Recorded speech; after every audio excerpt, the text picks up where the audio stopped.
ខ្ញុំឈ្មោះវ៉ាន់សប្តាហ៍ថ្ងៃខ្ញុំរស់នៅជាមួយម៉ាក់របស់ខ្ញុំតែ3នាក់គត់ជាមួយនឹងអ៊ំលីវដែលជាស្ត្រីមេផ្ទះនាព្រឹកមួយម៉ាក់គាត់ក៏នាំខ្ញុំទៅមើលផ្ទះមួយ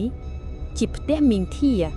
តែឥឡូវគាត់បានលក់ផ្ទះនេះមកឲ្យម៉ាក់របស់ខ្ញុំនៅក្នុងតម្លៃថោកសមរម្យម៉ាក់តើយើងគួរតែផ្លាស់ទៅទីនោះមែនទេចាស់គឺត្រូវតែទៅនៅព្រោះផ្ទះនោះថោកណាស់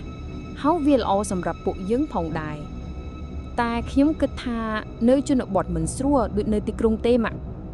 វ៉ាន់កុំគិតច្រើនកូនប្រុសនិយាយជុំនិយាយឡើងក៏បានមកដល់ផ្ទះមួយនោះគ្រាន់តែខ្ញុំមើលចេញពីរថយន្តទៅកាន់ភូមិគ្រឹះដ៏ចំណាស់មួយនេះក៏មានអារម្មណ៍ថារអាផងដែរតែខ្ញុំមិនហ៊ាននិយាយព្រោះវាជាបំណងរបស់ម៉ាក់ជាទីស្រឡាញ់ខ្ញុំហើយមើលចុះដើមឈើជ្រូស្លឹកដុះស្កាច់ស្កាស់ពេញទៅនឹងធូលីហុយពេញទៅនឹងហើយថាត់ដោយដាត់សញ្ញាពីគេទៀតវ៉ាន់កូនជួយយកវ៉ាលីហើយនឹងសាកាឌូនេះទៅក្នុងមុនម៉ាក់ទៅទប់សន្លប់បានម៉ាក់ពេលដែលខ្ញុំកំពុងតែអូវ៉ាលីហើយឈានជើងជន់ការ៉ូផ្ទះនោះភ្លាមស្រាប់តែមានអ្វីម្យ៉ាងហក់នៅបុកខ្ញុំផ្ទប់ទៅនឹងជញ្ជាំងខ្ញុំភ័យណាស់តែមិនអាចប្រាប់ម៉ាក់បានឡើយចំណែកឯនៅក្នុងផ្ទះនេះវិញមានលក្ខណៈធំទូលាយមានសម្ភារៈជាច្រើនដែលមកចောက်ផ្ទះមុនទប់ឲ្យប្រើប្រាស់ខ្ញុំក៏ដើរមើលគ្រប់ទីកន្លែងប្រាវផាំងតើមានអ្វីកាត់ហ្នឹងសំឡេងនោះស្ថិតនៅជាន់ខាងលើពេលខ្ញុំកំពុងតែដើរឡើងតាមកំជិនដើរឈើហាក់មាននរណាម្នាក់កំពុងតែសម្លឹងមករកខ្ញុំតែខ្ញុំធ្វើមិនដឹងអ្វីទាំងអស់ព្រោះវាជាទម្លាប់ប្រភពនៃសម្លេងអំបញ្ញមិញនោះគឺស្ថិតនៅផ្នែកខាងលិចនៃផ្ទះបន្ទប់នោះទោះខ្ញុំខំប្រឹងបើកយ៉ាងណាក៏ពុំកើតទល់ទេសោះតែខ្ញុំលែងខ្វល់ទៀតហើយព្រោះម៉ាក់កំពុងហៅខ្ញុំឲ្យលើកអីវ៉ាន់ម៉ាក់ទៅផ្ទះយើងនៅភ្នំពេញសិនកូនព្រោះម៉ាក់ភ្លេចយករបស់របរជាច្រើនទៀតថែខ្លួនផងកូនព្រោះម៉ាក់ប្រហែលជាម៉ោង8ជាងបានម៉ាក់មកវិញប្រសិនបើមាននរណាហៅកូនក្រៅពីម៉ាក់សូមកុំចេញឬឆ្លើយណាកូនម៉ាក់និយាយរួចអោបឲ្យខ្ញុំកក់ក្ដៅបានម៉ាក់កូននឹងមើលថែខ្លួនម៉ាក់បញ្ញាប់មកវិញផងហើយម៉ាក់បើកបរដោយសុវត្ថិភាពណាម៉ាក់ចាកូនសម្លាញ់ហើយខ្ញុំក៏បានទៅយកអំបោះទៅសម្អាតនៅក្នុងបន្ទប់ព្រោះពេលម៉ាក់មកវិញនឹងបានសម្រាប់ស្រួលខ្ញុំក៏បានផ្លាស់កម្រាលពូកនិងសម្អាតឲ្យបានស្អាតពេលខ្ញុំកំពុងតែងូតទឹកពេលខ្ញុំចូលងូតដំបងខ្ញុំបានបើកទឹកផ្ញើឈូកព្រះអើយតើជាសក់នរណាហេតុអីក៏វែងយ៉ាងនេះខ្ញុំខំទីងអស់រយៈពេល10នាទីទើបអស់សក់វែងខ្មៅនោះពេលនោះខ្ញុំងូតទឹកកក់សក់និងសាប៊ូផងច្រៀងលេងផងដើម្បីកំដរអផ្សុកពេលខ្ញុំបើកទឹកជម្រៅសក់ភ្លើងក៏ចាប់រកុលដាច់ភ្លឹបភ្លេតរហូតទៅដាច់ងងឹតឈឹងឯទឹកវិញក៏បើកមិនចេញទៀតធ្វើឲ្យសាប៊ូចូលភ្នែកក្រហាយស្ទើរតែស្លាប់ពេលនោះខ្ញុំក៏បានយកកន្សែងមកឈុតសាប៊ូចេញស្រាប់តែឃើញមនុស្សស្រីម្នាក់សក់ខ្មៅវែងបាំងមុខឈើពីក្រោយខ្ញុំតែដល់ពេលខ្ញុំញីភ្នែកក៏បាត់លែងឃើញមកពីភ្នែកខ្ញុំស្វាងហើយមើលទៅនោះម៉ោង 9:34 នាទីខ្ញុំក៏រសេះរសក់ក្នុងខ្លួនព្រមម៉ាក់គាត់ប្រាប់ថាម៉ោង 8 នឹងមកដល់តែមកទល់ពេលនេះ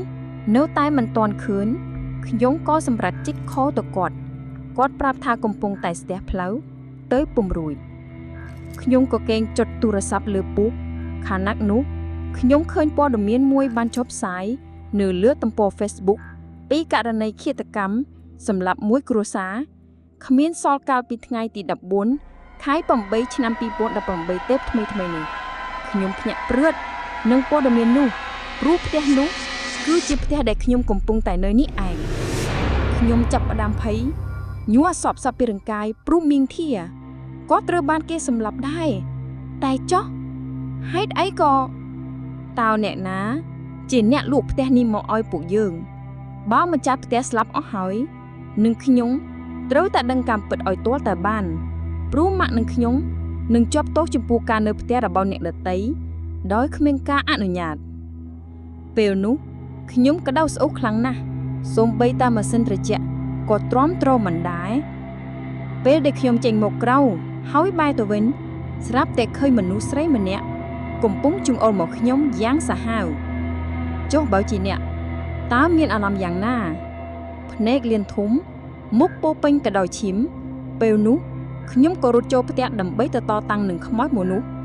ព្រះអើយក្នុងផ្ទះមានទាំងកូនក្មេងដាច់ក្បាលកំពុងរត់លេងស្ត្រីចំណានដាច់ខ្ទង់ជាពីរម៉ាក់អញនិយាយពីរឿងផ្ទះនេះបាទប្រាប់ខ្ញុំបានទេថាតើអ្នកណាជាអ្នកលក់ឲ្យម៉ាក់ហើយលក់ឲ្យនៅទីណាម៉ាក់កូនចង់ដឹងធ្វើអីកូនបាទម៉ាក់កូនគ្រាន់តែចង់ដឹងធម្មតាប៉ុណ្ណឹងម៉ាក់ចាគឺមានបុរសម្នាក់គេប្រាប់ថាគេជាប្អូនប្រុសរបស់អាធីមិត្តចាស់ម៉ាក់ហើយគេលក់ឲ្យម៉ាក់កាលពីថ្ងៃទី14ខែ8ឆ្នាំ2018នេះណាកូនតែម៉ាក់ឆ្ងល់ត្រង់ថាគេគ្រាន់តែប្រឌិតមេដៃទទួលយកលុយភ្លាមក៏ទៅបាត់ហើយម៉ាក់មានសួរគាត់អត់ថាមីងធាគាត់ទៅណាគឺគេប្រាប់ម៉ាក់ថាគេនឹងគ្រួសារអាធាផ្លាស់អាមេរិកហ្នឹងកូនតើខ្ញុំគួរនិយាយឬក៏អត់ពីអំពើឃាតកម្មមួយនេះបើនិយាយទៅក្រែងម៉ាក់ខ្លាចហើយបេះដូងគាត់រើឡើងវិញនៅវេលាប្រហែលជាម៉ោង7ល្ងាចខ្ញុំក៏ចេញទៅផ្សារទិញម្ហូបសម្រាប់យប់នេះខ្ញុំទិញបានបន្លែផ្លែឈើនិងសាច់ជាច្រើនបន្តិចក្រោយមកម៉ាក់គាត់ខលមកខ្ញុំប្រាប់ឲ្យទិញម្ហូបប្រញាប់តិចព្រោះគ្រួសារមីងធាមកលេងនិងញ៉ាំបាយជុំគ្នាខ្ញុំគ្រាន់តែឮបែបនេះភ្លាមទូរស័ព្ទសឹងតែជ្រុះពីដៃហើយជង្គង់ទុនអស់រលីងគ្រាន់តែឮបែបនេះព្រោះនោះសុទ្ធតែវិញ្ញាណខ្មោចទាំងប៉ុណ្ណោះកំពុងតែមកឡងបន្លាចគ្រួសារយើងខ្ញុំក៏បានប្រាប់ម៉ាក់ឲ្យគាត់ប្រុងប្រយ័ត្នតែខ្ញុំមិនប្រាប់ហេតុផលឡើយខ្ញុំក៏បានធ្វើដំណើរទៅផ្ទះវិញយ៉ាងប្រញាប់នៅម្ដុំមុខផ្ទះឃើញមនុស្សជាច្រើនកំពុងកកគុណមានទាំងប៉ូលីសនិងឡានពេទ្យទៀតតើមានរឿងអ្វីទៅខ្ញុំទៅដល់ក៏សួរអ្នកទីនោះគេប្រាប់ថាម៉ាក់របស់ខ្ញុំលោតពីលើផ្ទះតាមបង្អួនធ្លាក់ជុងឈើស្លាប់បាត់ទៅហើយពេលនេះខ្ញុំមិនសល់អ្វីទៀតឡើយហើយពេលនេះគឺជាពេលមួយដែលខ្ញុំសឹងមិនអាចធូរចិត្តបានឡើយព្រោះទៅតែឃើញមុខគាត់ថ្មីនេះដែលស្រស់ញញឹមខ្ញុំមើលសាកសពរបស់ម៉ាក់មានសភាពស្លេកស្លាំងខ្លាំងតែស្នាមញញឹមនៅតែមានពិធីបុណ្យក៏ត្រូវបានបញ្ចប់ពេលនេះខ្ញុំនៅម្នាក់ឯងសែនឯកាពុនពេកនៅយប់មួយខ្ញុំនៅម្នាក់ឯងអផ្សុកពេកហេតុនេះហើយខ្ញុំក៏បបួនស្រីទីដែលជាសង្សារខ្ញុំមកគេងបានជាគ្នាបងផ្ទះនេះខ្ញុំមើលទៅដូចជាមិនសួរសក់បងដូចជាត្រួតខុសក្បួនកំណត់ថែមទាំងពេលដែលខ្ញុំចូលដល់ផ្ទះនេះភ្លាមដូចជាមាននរណាម្នាក់កំពុងតែសម្លឹងមកអូនភ័យខ្លាំងណាស់បងមិនគួរនៅទីនេះទេបាទអូនបងដឹងថាផ្ទះនេះគឺមានវិញ្ញាណមួយគ្រួសារកំពុងសន្ធិដ្ឋនៅក្នុងផ្ទះនេះហើយក៏ដោយសារពុកនេះហើយទើបបានជាម៉ាក់បងស្លាប់តែបងគួរតែធ្វើពិធីអ្វីមួយនៅក្នុងផ្ទះមួយនេះព្រោះវាអាចជួយបងឲ្យបានសុខផងដែរបាទអូនសំឡាញ់បងនឹងធ្វើឆាប់នេះអញ្ចឹងពួកយើងចូលគេងទៅព្រោះយប់ជ្រៅហើយអូនទីហើយចុះនាងទៅណាបាត់ហើយនេះម៉ោងទៅจะពីទេខ្ញុំក៏សំងំបន្តិចក្រែងនាងទៅបន្ទប់ទឹកមួយសន្ទុះក្រោយមកខ្ញុំដើររកនាងគ្រប់កន្លែងទាំងអស់តែរកមិនឃើញ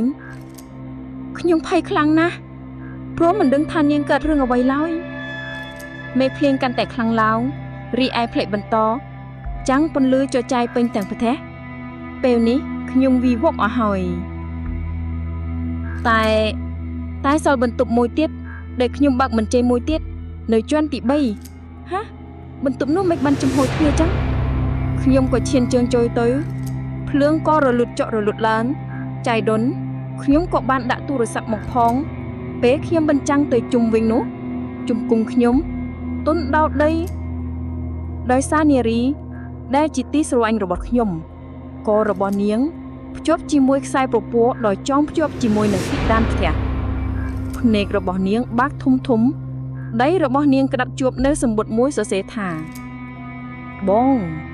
ពេលអូនមិននៅបងត្រូវតែចេះថែរក្សាខ្លួនផងកុំគិតច្រើនពេកអូននៅតែស្រឡាញ់នៅតែដិតដាមមុខបងជាប់ក្នុងទ្រូងអូនជានិច្ចពេលនេះខ្ញុំត្រូវតែបដូរស្លាប់ជំនួសបងដោយម៉ាក់របស់បងដែរពេលនេះអូនលាហើយពីអូនចន្ទទីបេះដូងខ្ញុំស្ទើរតែផ្ទុះហើយដោយសារអ្នកជាទីគប់ឆ្វៃទាំងឡាយត្រូវបានស្លាប់ដោយសារតែខ្លួនខ្ញុំពេលនេះខ្ញុំសម្រេចចិត្តច្បាស់ហើយថាខ្ញុំនឹងទៅតាមអ្នកទាំងអស់គ្នាវ៉ាន់ក៏បានចងកនៅចិត្តចន្ទទីហើយពួកគេក៏បានស្លាប់ទៅជាមួយគ្នាវិញ្ញាណរបស់ពួកគេក៏បានជួបជុំគ្នាហើយក៏បានទៅចាប់កំណើតคล้ายជាម្ដាយកូននឹងគ្នារស់នៅយ៉ាងសុខសាន្ត